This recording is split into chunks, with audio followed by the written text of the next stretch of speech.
জি জি আমাদের সম্মানিত প্রধান অতিথি ডক্টর আবুল কালাম আজাদ সাহেব আমাদের মঞ্চে এসে সম্মানিত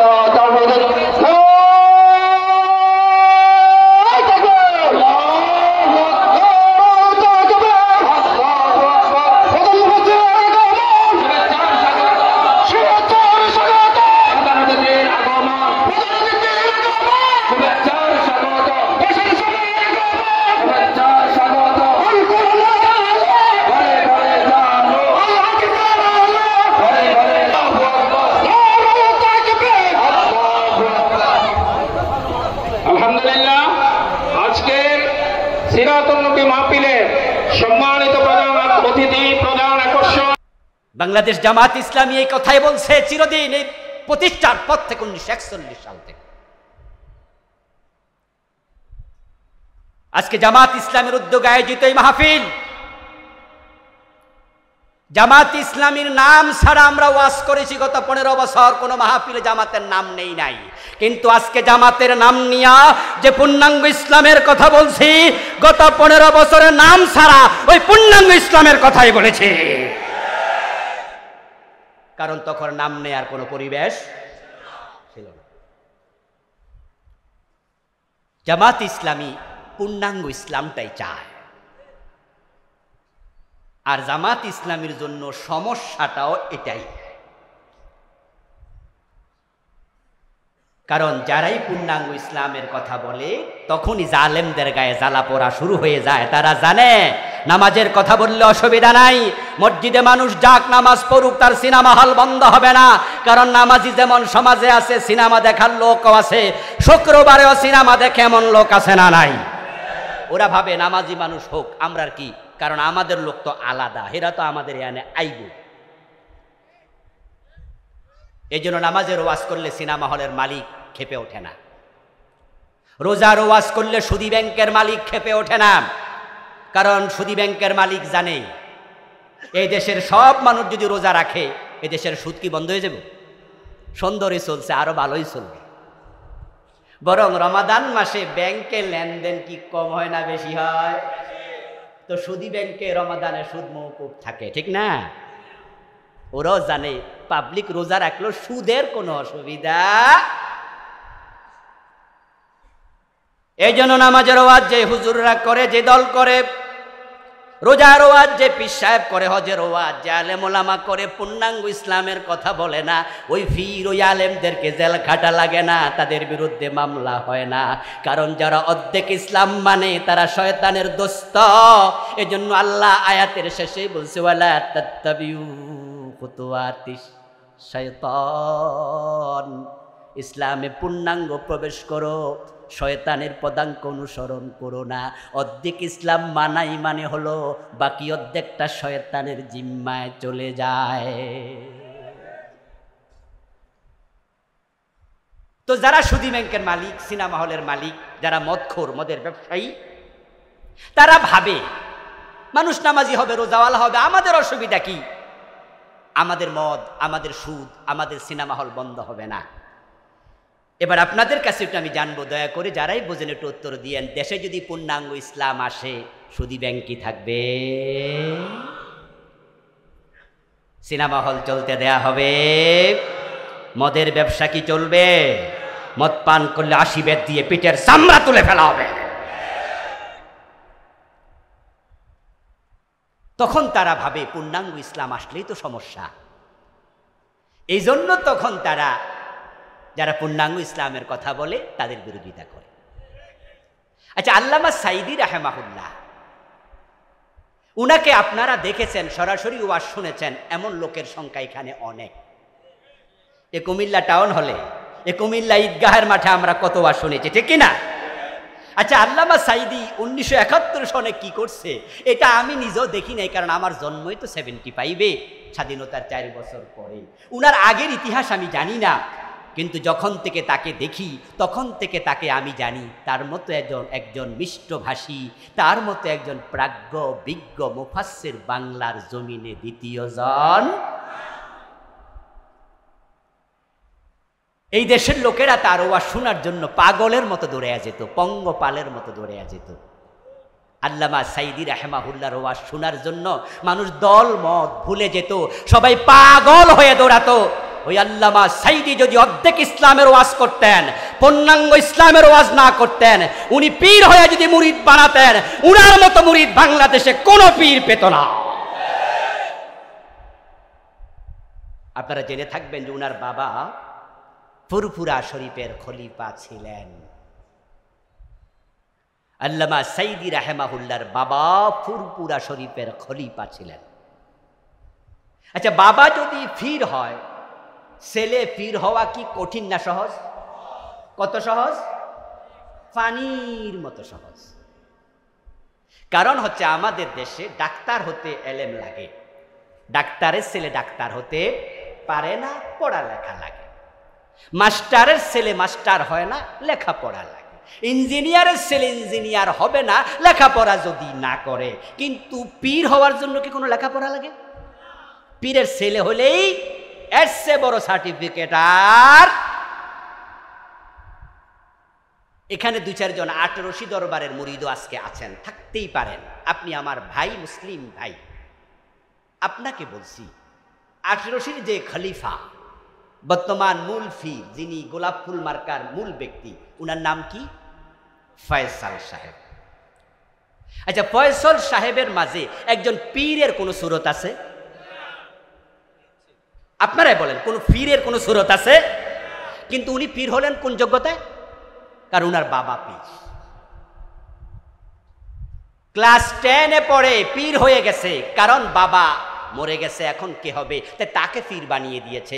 অসুবিধা নাই, 9-এ পড়লো অসুবিধা নাই, না পড়লো অসুবিধা নাই। যেখানে পীর হওয়া এত সোজা, আল্লামা সাইদি রাহমাহুল্লাহর পীর হওয়ার সুযোগ ছিল কি না? এবার আপনাদের কাছে জিজ্ঞাসা করতে চাই, পীর হওয়ার মতো যোগ্যতা উনার ছিল কিনা? পীর হইলে কি এই দেশে মামলা খায় না হালুয়া রুটি খায়?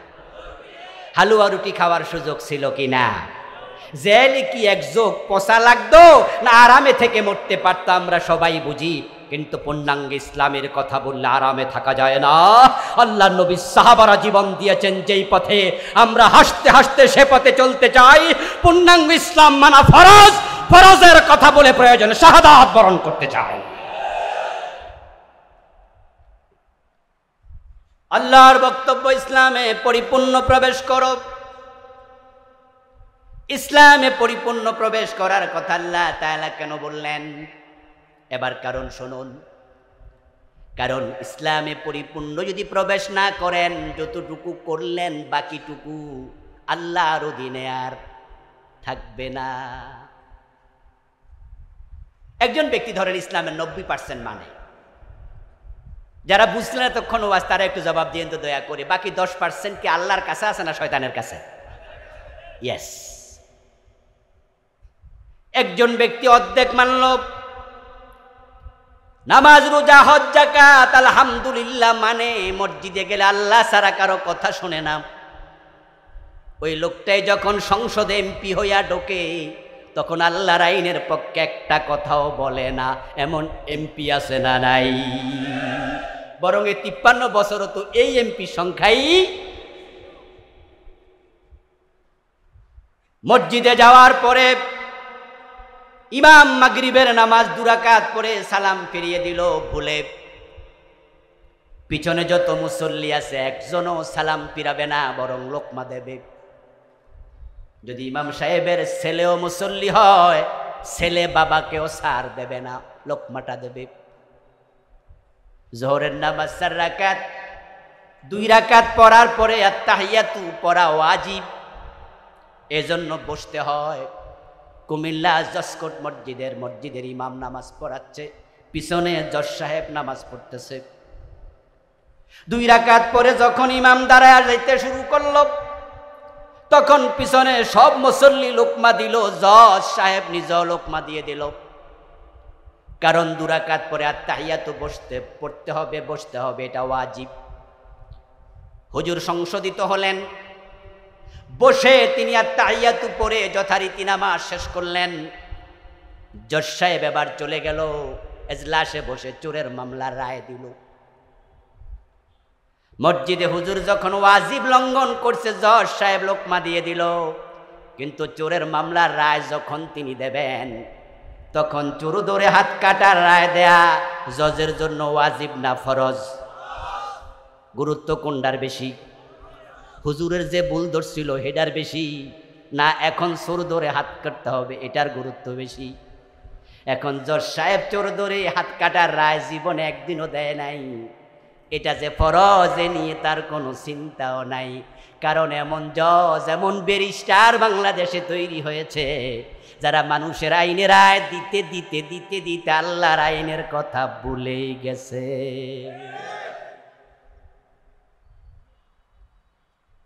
ও প্রিয় ভাইয়েরা, ইসলাম আপনি মানেন না তা নয়, আপনি অর্ধেকটা মানলেন, বাকি অর্ধেক শয়তানের অধীনে। 80% মানলেন, বাকি 20% শয়তানের অধীনে। আল্লাহ আবার বলছে, শোনো, ইন্নাহু লাকুম আদুব্বুম মুবিন, শয়তানের কাছে তুমি তোমার ইসলামের কোনো অংশ দিও না, পুরা আল্লাহর কাছে দিয়ে দাও। শয়তান তোমার এত বড় দুশ্মন, সে যতটুকু পাবে অতটুকু নিয়ে এমন জোরে টান মারবে, তোমার বাকি 90% ছুটাইয়া দেবে।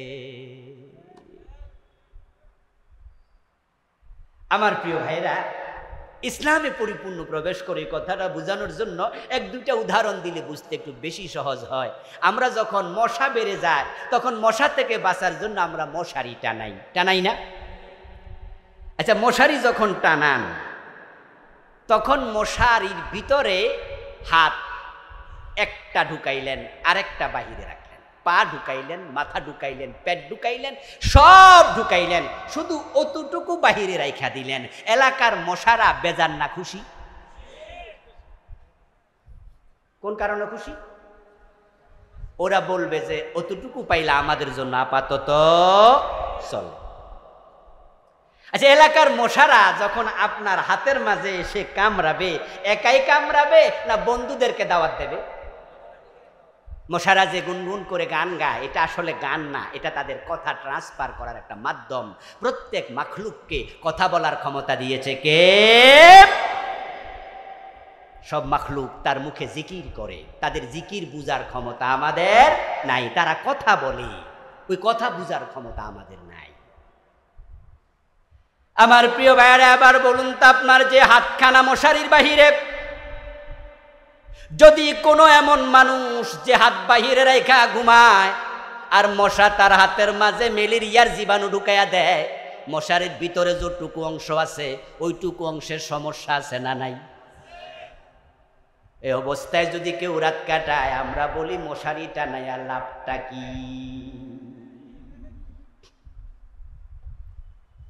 قال النبي صلى الله عليه وسلم المؤمن كالجمل الأنف। টাইমার তো হয়ে গেল, বলছিলাম এই ফ্যান উঠবো না।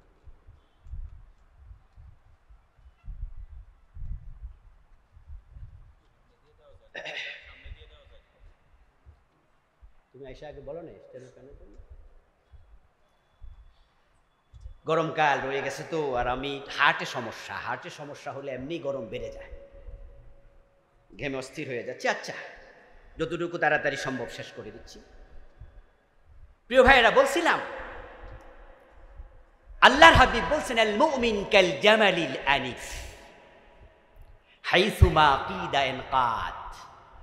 আপনি যখন মুমিন হবেন, মুসলিম হবেন, আল্লাহর জান্নাতে যাওয়ার চিন্তা মাথায় রেখে কালেমা পড়বেন, রাসূলুল্লাহ বলছেন আপনি হওয়া লাগবে সেই ওটের মতো, যেই ওটের নাকের ভিতরে মালিক রশি ঢুকাইয়া দিছে। এত চমৎকার উদাহরণ আমি রাসূলের মুখে শুনে বিস্মিত হয়েছি, কি দারুণ করে বুঝান তিনি। আমার প্রিয় ভাইয়েরা, যে ওটের নাকের ভিতরে মালিক রশি ঢুকাইয়া দিছে, ওই ওট কি স্বাধীন না পরাধীন? ওই ওট কি নিজের মন মতো কদম রাখে না মালিকের টান মতো? মালিক রশি টানে যেদিকে, কদম রাখতে বাধ্য সেদিকে। তুমি মুমিন হওয়ার পরে ইসলামের বাহিরে, আল্লাহর কথার বাহিরে একটা কাজ করার অধিকার তোমার। এখন আমাদের দেশের মুসলমানেরা ইসলামকে মানছে না তা নয়, অতটুকু মানে যতটুকু সুবিধা, যতটুকু মানলে কোনো লস নাই। প্রিয় ভাইয়েরা, আপনি যদি তাই মনে করেন তাহলে আপনি কি আত্মসমর্পণকারী না সুবিধাবাদী? ইসলাম হচ্ছে আত্মসমর্পণ করার ধর্ম, যেখানে আল্লাহর কথার বাহিরে চলার কোনো অধিকার নাই। আল্লাহ রহমান নাম, গাফফার নাম আমাদেরকে অনেক সময় ধোকায় ফেলে। এই নামগুলোর ওয়াজ শুনতে শুনতে আমরা আল্লাহর নাম যে জব্বার, আল্লাহর আরেকটা নাম কাহ্হার, আমরা এগুলো ভুলতে বসেছি। আপনারা যারা আমার ওয়াজ শুনছেন এবং বুঝছেন তারা একটু জবাব দিবেন দয়া করে। রহমান আল্লাহর নাম, সে আল্লাহর নামের মাঝে কাহ্হার আছে না নাই? গফফার আল্লাহর নাম, ওই আল্লাহর নামের মাঝে জব্বার আছে না নাই? তা আপনি এই দুইটা শুনে ধোকায় পড়লেন কেন? বাকি নাম আপনি ভুলে গেলেন কেন? আপনি ইসলাম অর্ধেক মেনে বাকিটা ছেড়ে দিলেন কেন? আজকের মাহফিলে টাকনু গিরার নিচে কাপড় পরে মাহফিলে আসছে এমন প্যান্টওয়ালা, লুঙ্গিওয়ালা, পায়জামাওয়ালা শ্রোতা আছে না নাই? টাকনু গিরার নিচে কাপড় পরা পুরুষের জন্য জায়েজ না হারাম? তো ইসলামে হারাম আপনি ঢুকাইলেন কেন? আল্লাহর ভয় আপনার কলিজা থেকে কে? প্রিয় নবী সাল্লাল্লাহু আলাইহি ওয়াসাল্লাম বলেছেন, আল্লাহ যখন কাহ্হার হবে হাসরের ময়দানে, আল্লাহর দিকে তাকানোর সাহস কোন নবী পর্যন্ত করবে না। সব নবী বলবে নফসি নফসি নফসি। যে আদম আলাইহিস সালাম একটি অপরাধ করেছিলেন, একটি কথা আল্লাহর অমান্য করেছিলেন, সে আদমকে আল্লাহ ক্ষমা করেছিলেন। কিন্তু হাসরের ময়দানে কাহ্হার সূরত আল্লাহ যখন ধারণ করবেন, আদম নবীর মনে পড়ে যাবে সে গুনার কথা, সে অপরাধের কথা, ওই নিষিদ্ধ গাছের কাছে কেন গিয়েছি। আল্লাহ যদি এই সূরতে আমাকে ধরে, আমি আদমের উপায় নাই। এই জন্য প্রিয় ভাইয়েরা, আসুন আত্মসমালোচনা করি। قال النبي صلى الله عليه وسلم الكيس من دان نفسه وعمل لما بعد الموت। দুনিয়াতে সে সবচেয়ে চালাক মানুষ যে নিজের দোষ নিজে খোঁজে, আত্মসমালোচনা করে, রাতে ঘুমানোর আগে মাথায় বালিশে মাথায় রেখে তখন আপনি চোখ বন্ধ করে ভাববেন আজকে কয়বার চোখের খেয়ানত করেছেন, আজকে লেনদেনে কাকে ঠকিয়েছেন, ওজনে কম দিলেন কিনা, মালে বেজাল দিলেন কিনা, মিথ্যা কথা বললেন কিনা, গীবত হলো কিনা, ছগলখড়ি হলো কিনা, কি কি গুনাহ আজকে করেছি। নিজের দোষ নিজে খুঁজবেন, তাওবা করে তারপরে ঘুমাবেন। আর যদি মানুষ তাওবা করে, তার গুনাহ যদি আকাশ পরিমাণ হয়ে যায়, রাসূলুল্লাহ বলছেন আল্লাহ সকল গুনাহ তাওবাকারীকে এমনভাবেই ক্ষমা করে কামাল্লা যামবা লাহু, যেন সে জীবনে কোনো গুনাহই করে নাই। আল্লাহ তাআলা আমাদের সকলকে জীবনের সব জায়গায় আল্লাহর দ্বীন মেনে চলার মতো মানসিকতা দান করুন, সেই পথে এগিয়ে যাওয়ার সুযোগ দিন। প্রিয় ভাইয়েরা, 53 বছর পরে বাংলাদেশ নতুন এক সময় পেয়েছে। রাষ্ট্রীয়ভাবে ইসলাম কায়েম করার সুযোগ আল্লাহ আমাদের হাতে দিয়ে দিয়েছেন। 71-এর পর 72-এ সংবিধান লেখা হয়েছে। 72-এর পর থেকে এত বছর পর্যন্ত কোনো সরকার সংবিধান পরিপূর্ণ পরিবর্তন করেনি, করার সাহস করেনি। নিজেদের সুবিধা মতো উপধারা, মূলধারা 1-2টা 17 বার পরিবর্তন, 18 বার পরিবর্তন করেছে কম বেশি। কিন্তু আল্লাহ এবার এমন সুযোগ দিয়েছে, আগস্ট বিপ্লবের পরে বর্তমানে যদি সরকার চায় গণভোটের মাধ্যমে আগের সংবিধান পরিপূর্ণ বাতিল করে নতুন সংবিধান লেখারও সুযোগ আছে না? এখন প্রধানমন্ত্রী বলতে বাংলাদেশে কেউ নাই, মন্ত্রী পরিষদ বলতে কিচ্ছু নাই। এমপি বলতে 300 আসনে একজন এমপিও নাই, সব আলটামেট স্থগিত, মেয়র নাই, উপজেলার চেয়ারম্যান নাই। তাহলে বোঝা যায় নতুন করে সংবিধান লেখার সুযোগ যেহেতু আছে, আমরা আলেম ওলামারা ইসলাম প্রিয় তৌহিদি জনতা এক হয়ে যেতে চাই। ধর্মনিরপেক্ষ সংবিধান আমরা আর চাই না। এই সংবিধান বাংলাদেশে শান্তি দিতে পারেনি, আমরা আল্লাহর কোরআনকে সংবিধান হিসাবে দেখতে চাই।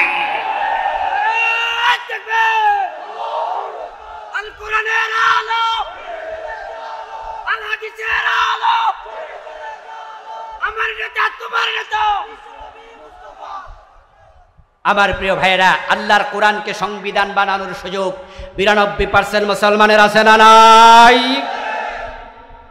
মানুষ যদি জেগে ওঠে তাহলে রেজাল্ট কি হয় এটা আমরা অগাস্টের 5 তারিখ দেখেছি।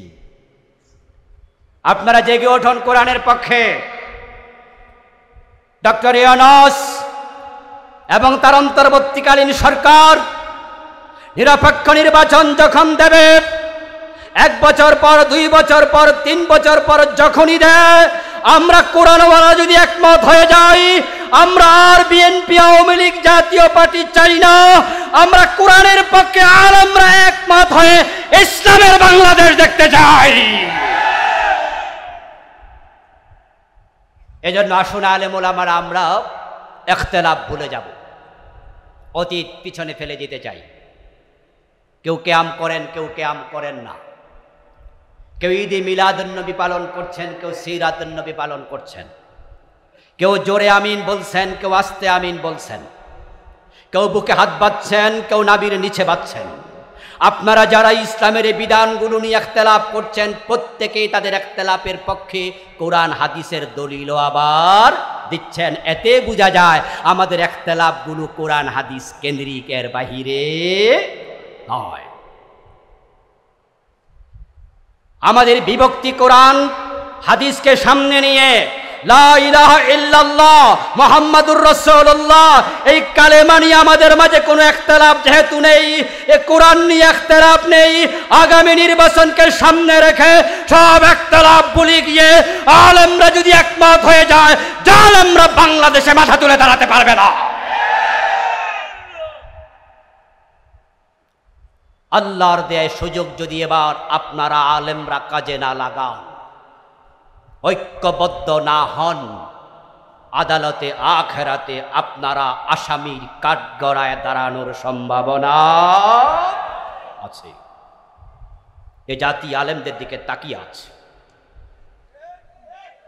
ঠিক কিনা, ঠিক কিনা, ঠিক কিনা? সারসেনা, সোনাকান্দা, ধামতি, ফরপুরা, জামাত ইসলাম, নেজাম ইসলাম, খেলাফত আন্দোলন, সরমনাই, যারা আমরা তাবলিগ জামাত, আমরা যারা আছি, আমরা তো সকল ইসলামকে ভালোবাসি, ঠিক কিনা?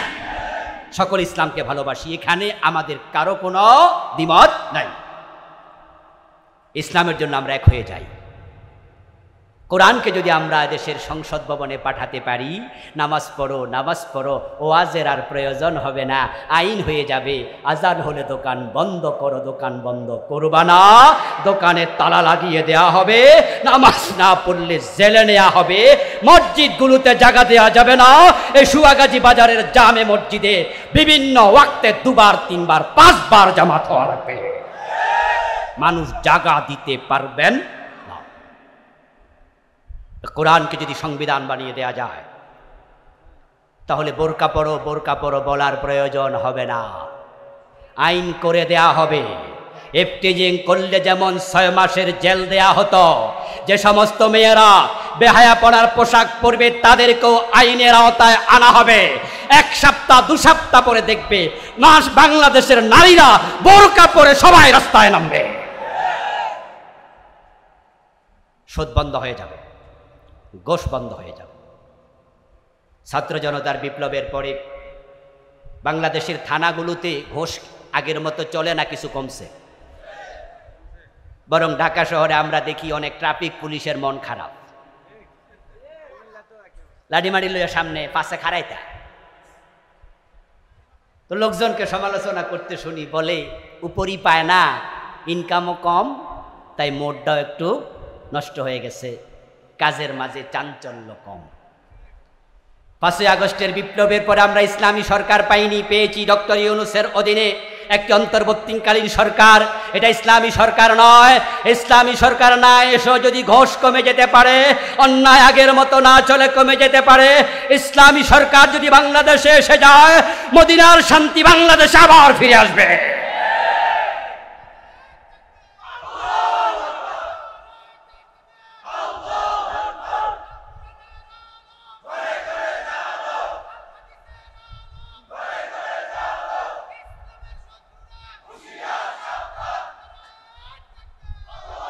আমার ভাইয়ের, আপনারা যদি 53 বছর ধর্মনিরপেক্ষ সংবিধানের শাসন দেখতে পারেন,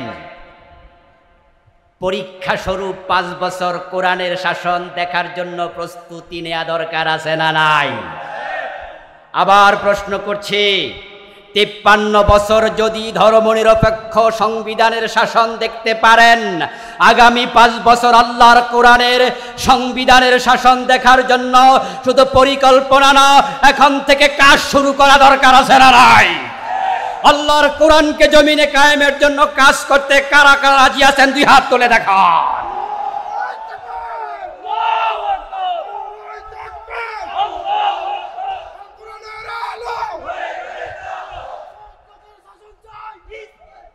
আমার প্রিয় ভাইরা, আল্লাহ আমাদের 2 হাত তুমি কবুল করো। আল্লাহ বাংলার জমিনটাকে কোরআনের জন্য কবুল করো।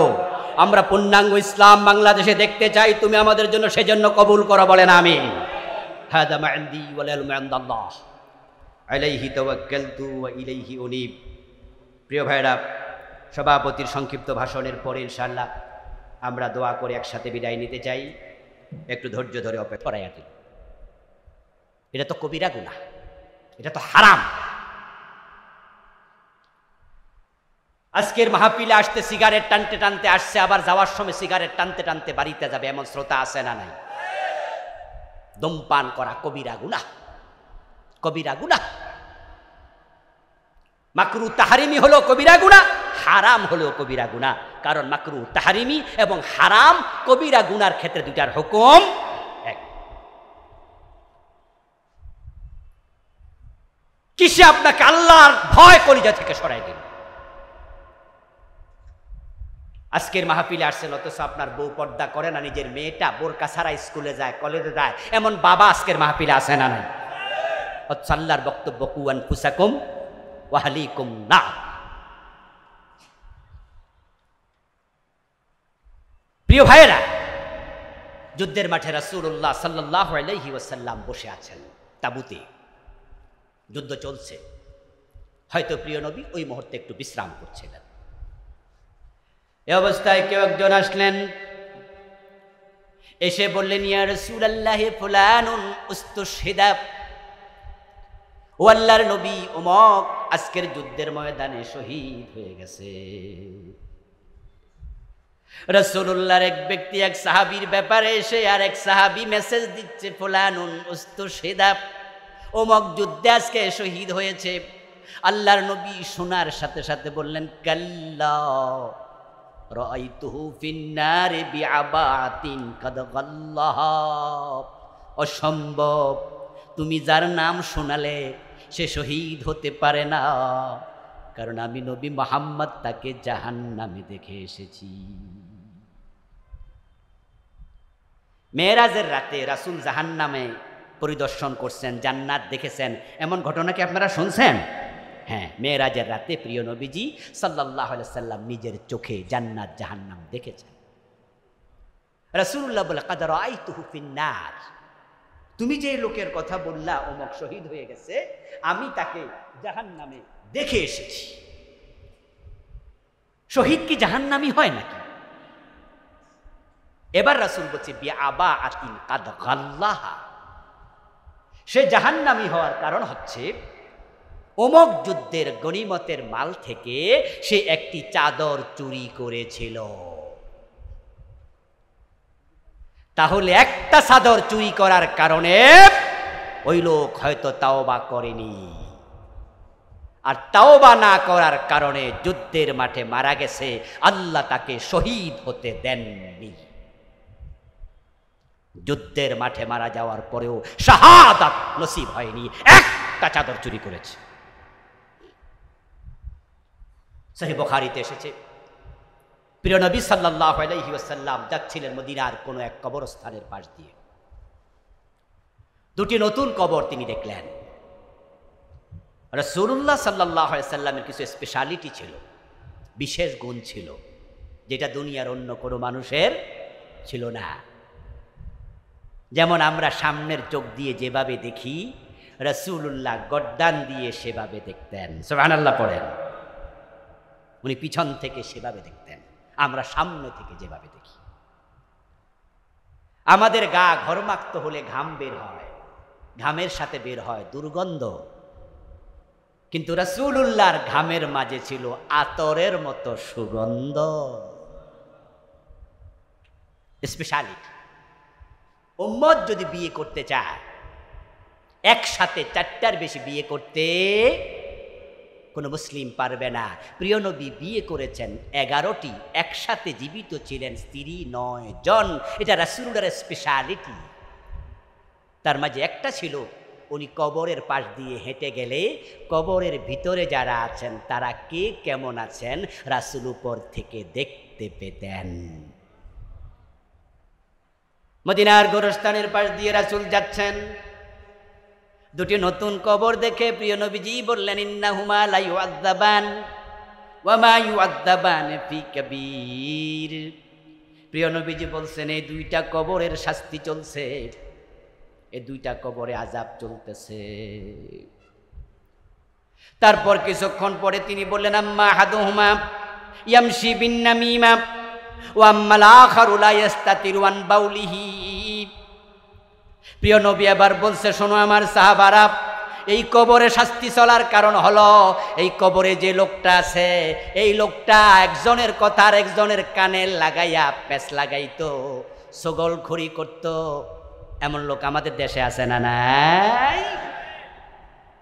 একজনের পেঁচ আরেকজনের কাছে লাগাই দিয়া মুস্কি মুস্কি হাসে, পান খায় আর মনে মনে করে যাক লাগাই দিছি, এবার চলুক। আমার প্রিয় ভাইয়েরা, রাসূলুল্লাহ বলছে লোকটা নামিমা করতো, নাম্মাম ছিল। দ্বিতীয় জনের দিকে তাকায় রাসূলুল্লাহ সাল্লাল্লাহু আলাইহি ওয়াসাল্লাম বলছেন, বাকি কবরস্থানে যে আছে গোরস্থা কবরে, তার সমস্যা কি?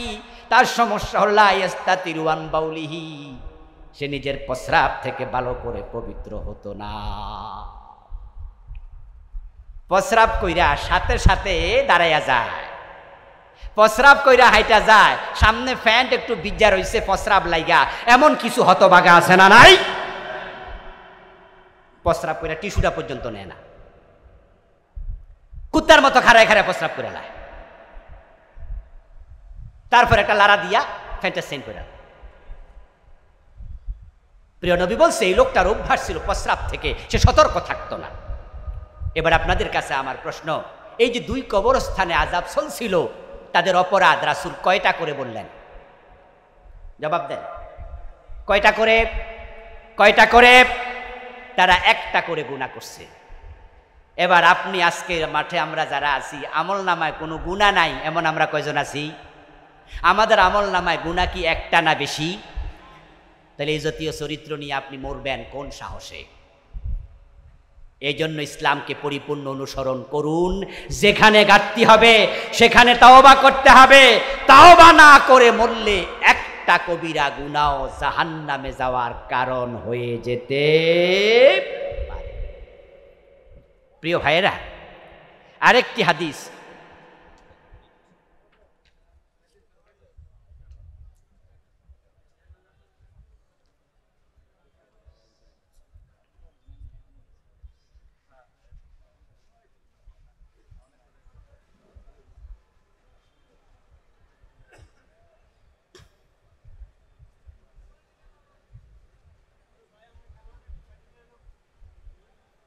প্রিয় ভাইয়েরা, হ্যাঁ দাও দাও দাও,